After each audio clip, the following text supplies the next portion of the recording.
C'est gâté pour Alassane Draman Ouattara. Regardez la vidéo, mettez vos avis dans les commentaires.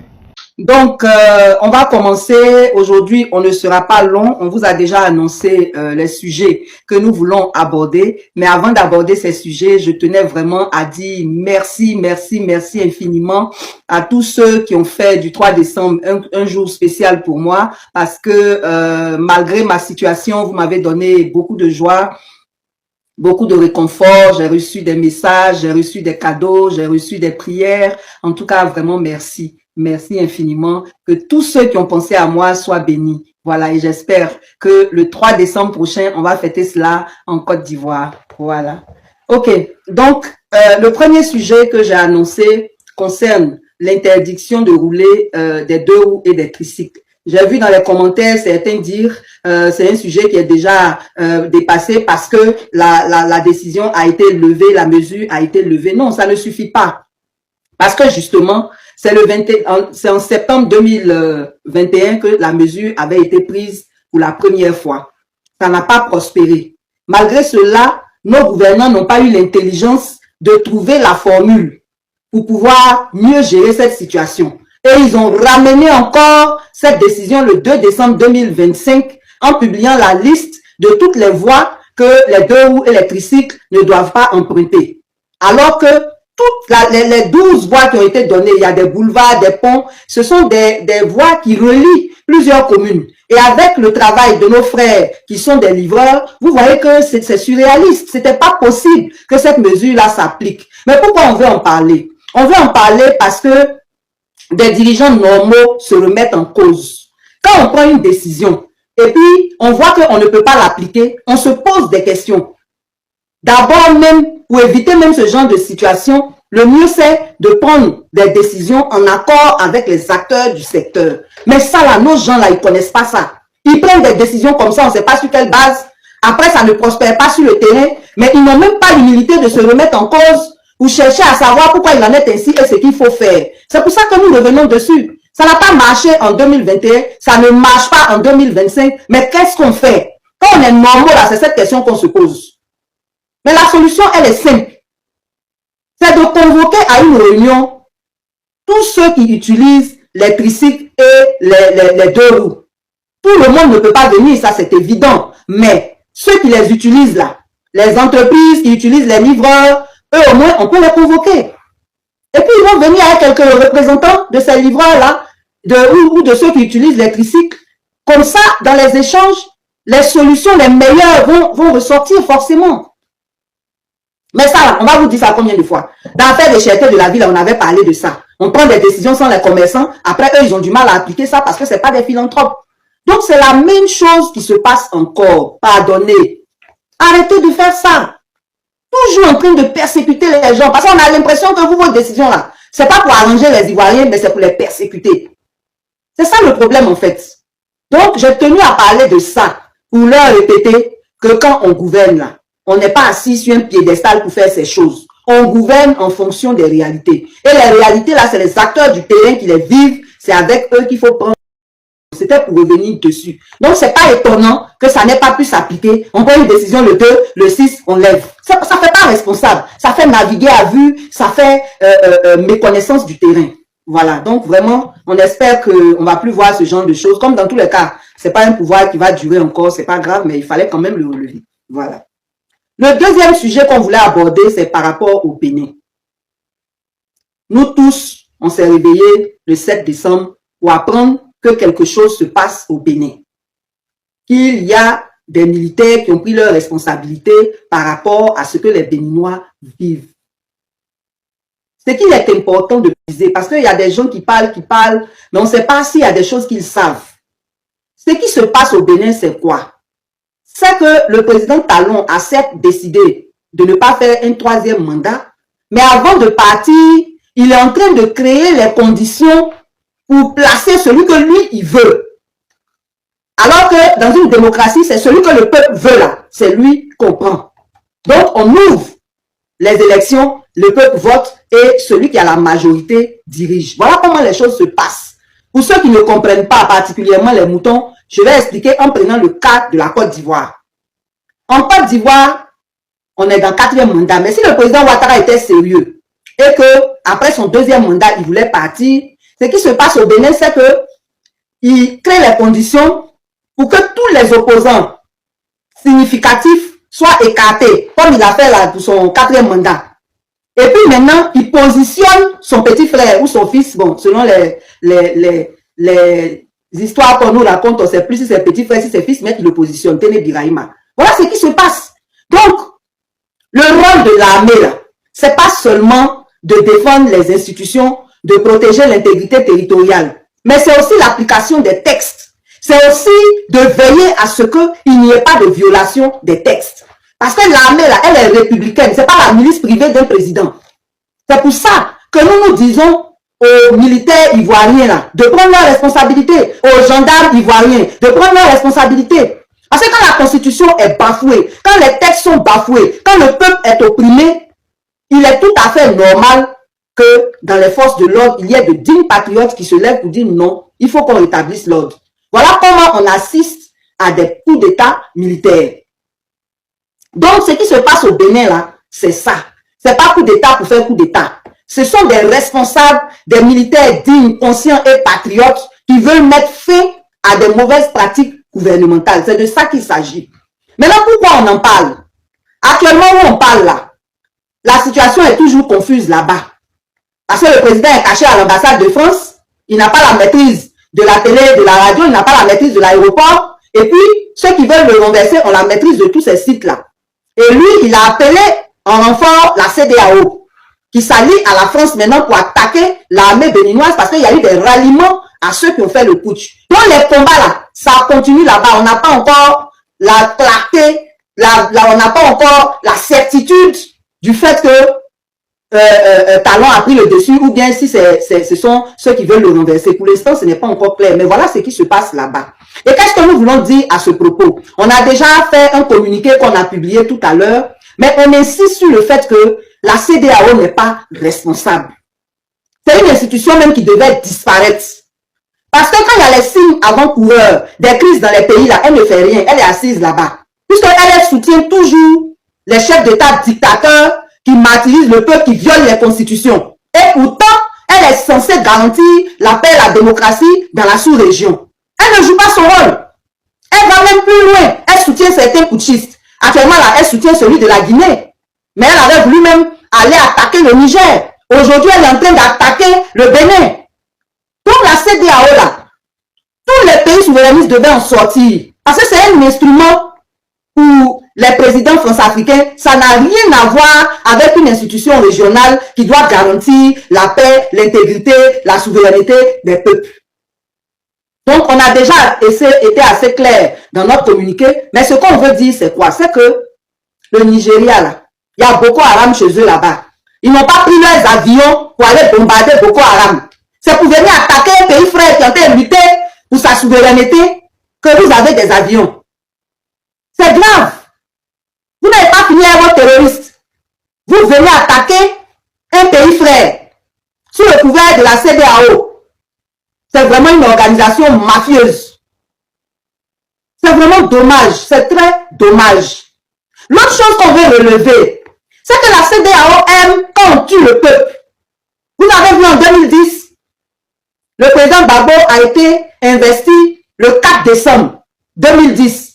Ça n'a pas empêché Dramane et ses alliés de venir l'agresser, comme actuellement ils sont en train d'agresser le Bénin, pour l'imposer lui. Et c'est lui aujourd'hui qui parle de respecter les institutions. Vous n'avez même pas honte. Vous des rebelles, vous des gens qui violez les textes. Parce que vous êtes au pouvoir, on doit respecter les textes maintenant. C'est maintenant que vous savez qu'on respecte les textes. C'est maintenant que vous savez ça. Donc c'est ce qui est en train de se passer au Bénin. Et la CEDEAO, par son attaque, alliée avec les forces françaises, a fait des morts. Les gens, là, quand ils ont fait leur couche, ils n'ont pas tué quelqu'un. Parce que c'est ce qui est à la mode maintenant. Les gens viennent, on t'enlève, on ne te tue pas. Mais la CEDEAO, là, elle aime qu'on tue. Elle est venue intervenir à la France, on demande déjà plus de 74 morts parmi les civils. Parce qu'ils tirent pour tirer. Ils tirent pour tirer. Et ils tuent les gens dans leur maison. Vous ne savez pas où les putschistes là sont. C'est dans la maison des gens, vous tirez. Donc c'est une organisation criminelle. C'est une association de sorciers, de chefs d'État meurtrier. C'est-à-dire que pour que Talon retrouve son pouvoir, il faut qu'on tue les Béninois. C'est ce qui se passe là-bas actuellement. Donc vraiment, nous, on veut dire que tous les pays sérieux devraient quitter la CEDEAO. Parce qu'elle n'est pas juste, elle n'est pas crédible, elle n'est pas objective, elle est partisane. Elle est partisane. Et elle fait honte. C'est pour ça que l'AES est partie de la CEDEAO. Les pays de l'AES là, ils sont responsables. Ils sont partis de la CEDEAO parce qu'elle fait du 2 poids, 2 mesures. Et c'est dans ça, elle est encore. En tout cas, nos frères nigériens là, dites à votre président que ce qu'il est en train de faire là, c'est pas bon. Il ne peut pas laisser les terroristes qui sont chez vous, vous venir tuer les Béninois chez eux. Ça, c'est vraiment pas normal. Donc, c'était pour dire globalement que la CEDEAO n'est pas sérieuse. Elle préfère les coups d'État constitutionnels, elle préfère les braquages électoraux, même si c'est sur le sang du peuple. Par rapport à prévenir tout ça. Parce que quand on allait aux élections et puis on parlait de dialogue là, ils sont venus faire leur mission hypocrite sans résultat là, et puis ils sont allés s'asseoir, sachant très bien ce qui allait se passer, le braquage électoral. Après maintenant, quand il y a des crises, ils viennent encore hypocritement jouer les médiateurs. Mais vous ne perdez rien pour attendre. Vous allez disparaître. C'est moi qui vous dis ça. Vous allez disparaître. Parce que quand tous les pays africains, tous les pays de l'Afrique de l'Ouest auront à leur tête des dirigeants dignes de ce nom, ils vont tous sortir. Si vous n'avez pas de membres là, vous allez subsister comment? Vous allez disparaître. C'est tout ce qu'on peut souhaiter. C'est quoi ça là? Non, on souffre, hein, on souffre même. Mais Dieu est grand. Il y a un temps pour toutes choses. Il n'y a pas quelque chose qui commence, qui finit pas. Il n'y en a pas. Tout ce qui commence a une fin.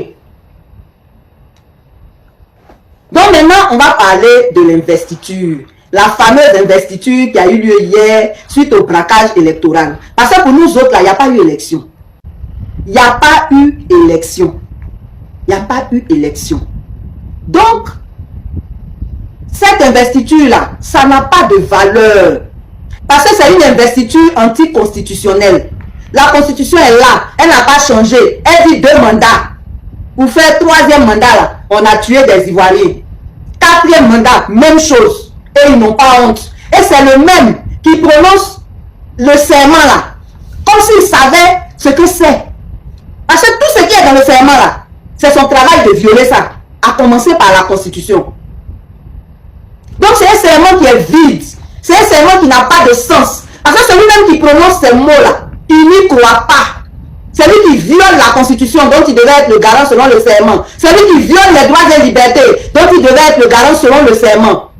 Mais c'est la dernière phrase du serment qui est intéressante. Il dit que le peuple retire sa confiance. Mais confiance, on a retiré il y a longtemps, tu ne veux pas parler, tu es un forceur, tu es un violeur.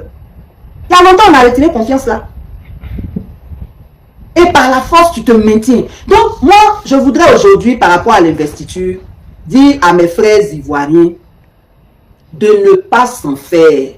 Nous, on vous a dit qu'on ne rentre pas en 2026 à Ouattara, c'est ce qui va se passer. Ce qu'il a fait aux autres, là, c'est ce que lui-même, il va vivre.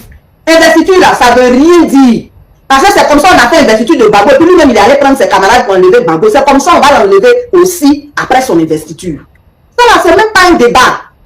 Donc, je voulais vous rassurer. Ne vous laissez pas impressionner par le cinéma, le folklore qui s'organise. C'est folklore depuis le début, ça sera folklore jusqu'à la fin. Donc, ça n'a pas de valeur. Parce que lui-même, le serment qu'il dit là, il ne croit même pas en ce qu'il dit. Parce que c'est ça, il viole depuis 3 mandats là, et puis il veut faire 4e là. Ça n'a aucune valeur. C'est la même mascarade. C'est la même mascarade qui continue. Et j'en profite pour dire, par rapport à ce qui s'est passé au Bénin, nous en Côte d'Ivoire, on veut dire au peuple d'être vigilant et de se tenir en éveil. Parce que comme je vous disais tout à l'heure, le rôle du militaire ou des forces de l'ordre là, c'est pas seulement de protéger les institutions. Parce que nous, par exemple, dans notre pays, les institutions violent tout. Donc ce sont des institutions qui sont en dysfonctionnement. C'est du rôle des forces de l'ordre qui sont dignes, qui ont fait leur classe, qui connaissent leur rôle et qui veulent respecter leur serment de se lever pour dire non à l'imposture. Donc quand ils vont se lever là, vous aussi levez-vous. Parce que les hommes du Bénin là est là pour nous enseigner que ce qu'ils ont fait en Côte d'Ivoire en 2010, Ce qu'ils sont en train de faire au Bénin en 2025, ils sont prêts à le répéter. Donc nous, en tant que peuple, on doit s'apprêter à être solidaires de ceux qui vont se lever pour chasser Dramane. Dès qu'ils se lèvent pour chasser Dramane, nous aussi là, on doit descendre dans les rues pour soutenir ceux qui vont se lever là. Pour que ceux qui n'ont pas honte, qui sont la CEDEAO et la France là, ils voient que ceux qui se sont levés là, ils sont soutenus par le peuple. C'est très important. Ne nous laissons pas surprendre et n'attendez pas un mot d'ordre. Les gens qui ont un mot d'ordre là. Nous tous sommes sur l'actualité. Dès que les gens vont se lever pour dire qu'ils sont venus dégager Dramane là, nous aussi on doit s'apprêter pour descendre dans les rues. Pour montrer à la France et à la CEDEAO que nous sommes solidaires d'eux. C'est très important. Parce que ça peut arriver à n'importe quel moment. Donc nous aussi on doit être prêts. On doit être prêts. Et puis quand on va finir avec tout ça là, on va changer le nom des Ivoiriens. J'ai déjà parlé de ça, mais c'est vraiment ça s'impose. Parce qu'on a un problème. Il y a beaucoup parmi nous là qui sont amnésiques. Ils sont vraiment Ivoiriens, ils ne voient rien. Alors que nous autres là, nos yeux sont ouverts. Il faut que nous tous, nos yeux soient ouverts. Donc on va changer ce nom là pour qu'on soit plus digne, pour qu'on soit plus responsable, pour qu'on soit toujours prêt à prendre nos responsabilités, pour qu'on voit les choses et qu'on se lève sans qu'on attende un mot d'ordre. C'est pour ça que la dernière fois je vous ai expliqué c'est quoi le patriote. C'est quoi le patriote? C'est celui qui se sacrifie pour son pays. C'est pas dans la bouche. On dit on aime son pays. On le prouve quand c'est nécessaire. Donc vraiment, vous avez vu ce qui s'est passé au Bénin. Moi je vous dis que Ouattara va partir. Quand les gens vont se lever pour lui là, levons-nous pour soutenir ceux qui vont le faire. C'est très important. Dramane doit dégager. Ça fait 3 mandats qu'on nous oppresse, qu'on nous spolie, qu'on nous exproprie, qu'on nous presse comme ça. Trop, c'est trop. C'est bon. Il faut que ça s'arrête. Mais c'est dans la solidarité que nous allons y arriver. Donc, demeurons dans la prière, demeurons dans la foi, demeurons dans la joie. Parce que la foi, là, la foi fait que tu crois que ce que tu dis va arriver. Donc, tu es dans la joie, tu n'es pas soucieux. Seulement, tu attends le moment. Je dis quand le moment là va arriver, là. Dès que vous entendez que c'est comme ça, là, nous tous, là, on doit descendre dans les rues pour crier wow, comme ça, la France et la CEDEAO vont savoir que ça ne peut pas prospérer. Ce qu'ils ont fait en 2010 et ce qu'ils sont en train de faire au Bénin aujourd'hui, là, ça ne peut pas prospérer. Donc, vraiment, que Dieu vous bénisse. Aujourd'hui, c'était vraiment pour vous dire ça. Vous souhaitez aussi une excellente semaine. Comme je l'ai dit, demeurons en prière. Ayons la foi. Ne laissez rien vous décourager. Rien du tout. Demain, Ouattara n'a qu'à dire, il annonce un nouveau gouvernement. Il n'a qu'à prendre toutes les décisions qu'il veut. Ce n'est pas ça que nous devons regarder. Nous, on attend. Quel jour du mois de décembre, on va se réveiller comme le 7 au Bénin et puis on dit non, il y a quelque chose là. C'est ça, nous, on attend. Dit, Ouattara doit partir, il va partir. Dramane va libérer notre pays. On doit y croire, on doit y croire et on doit y croire. On ne doit pas se décourager, on ne doit pas se laisser impressionner par la mascarade qui se poursuit en organisant ceci ou en organisant cela. Voilà. Donc, que Dieu vous bénisse et puis à mardi prochain pour des nouvelles du pays.